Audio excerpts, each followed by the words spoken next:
Et est-ce que vous craignez que ça empire, et à raison, quand on voit que Samuel Paty a été assassiné pour avoir enseigné la liberté d'expression à sa classe?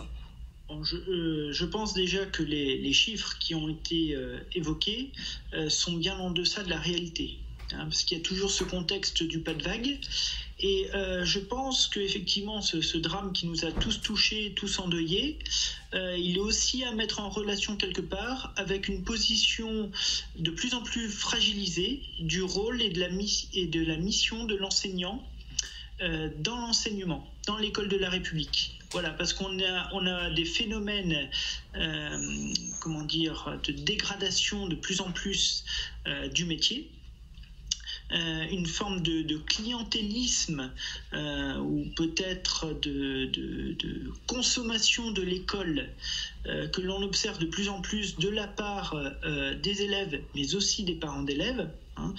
Moi, ça me choque, par exemple, quand j'entends que les professeurs, que nous soyons des serviteurs de la République, c'est une chose, des serviteurs de l'État également, que nous soyons des serviteurs des élèves, moi, ça me pose problème. Je suis avant tout au service de la République. Donc, il a mis en place un pôle valeur de l'école de la République, Jean-Michel Blanquer, des référents dans chaque académie, le conseil des sages de la laïcité. Il vient d'expliquer un petit peu son bilan en la matière. Est-ce que ça a été utile? Est-ce que vous avez senti, vous, cette inflexion sur le terrain ou pas?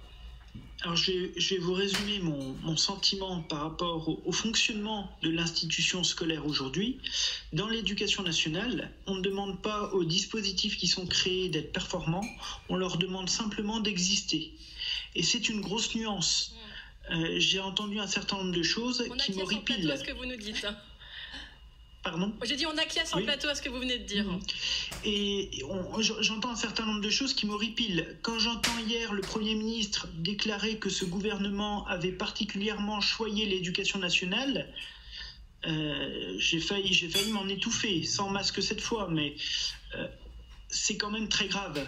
On a des déclarations, on a des discours, on a un certain nombre de choses, et il n'y a rien derrière. Ce n'est pas propre à ce gouvernement d'ailleurs. Je vais prendre 3 exemples à la volée très simples pour illustrer tout ça. Au lendemain des attentats de 2015, on avait évoqué la question de la sécurité des établissements scolaires, écoles, collèges et lycées. On avait fait état d'un certain nombre de choses à améliorer. 5 ans plus tard, qu'est-ce qui a changé? Est-ce qu'il y a eu un bilan fait là-dessus? Moi, dans mon établissement, par exemple, je n'ai pas vu de changement. L'an dernier, vague de suicides, directrice d'école Christine Renon, quelques mois plus tôt, Jean Villot, le 9 septembre, Laurent Gatier, grand discours là-dessus, des bougies, des rassemblements. 1 an après, qu'est-ce qui a été fait au niveau des risques psychosociaux dans l'éducation nationale? Rien. Je rappelle, et je l'avais dit au ministre, les yeux dans les yeux, en août 2019, il y a plus de vétérinaires pour les bêtes des armées que de médecins de prévention au niveau de l'éducation nationale. Il n'est pas normal qu'un enseignant n'ait pas une médecine du travail et n'ait seulement une visite médicale qu'une seule fois au cours de sa carrière lors de son entrée dans le métier. Donc les enseignants se sentent abandonnés, se sentent fragilisés. Je vais rebondir sur le cas du suicide de Laurent Gatier qui a eu lieu le 9 septembre 2019 pour illustrer le pas de vague.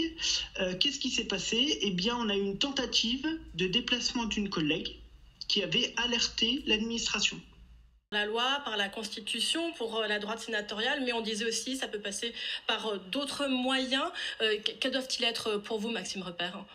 Je pense qu'il faut déjà arrêter de déprofessionnaliser le métier d'enseignant. Ça, c'est déjà une première chose, parce qu'aujourd'hui, en diluant la mission de l'enseignant, en lui rajoutant un certain nombre de choses et en le marginalisant socialement, eh bien, on le met en difficulté. Aujourd'hui, la parole d'un élève a autant de valeur que la parole d'un enseignant, et il en va de même pour la parole d'un parent d'élève, qui en revient du coup à critiquer le professionnalisme de l'enseignant.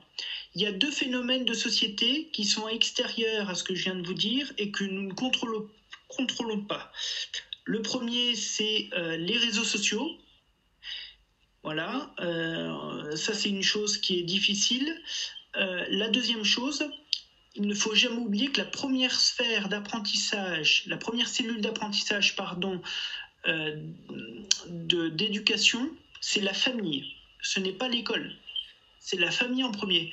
Donc ce qu'il faut, c'est responsabiliser les parents, renforcer l'autorité des enseignants, et c'est seulement la convergence de tous ces éléments-là qui permettront donc d'avoir des enseignants qui se sentiront forts, qui ne se sentiront pas abandonnés et légitimes pour transmettre et assurer la diffusion des valeurs républicaines. Voilà. Parce qu'aujourd'hui, ce n'est pas le cas.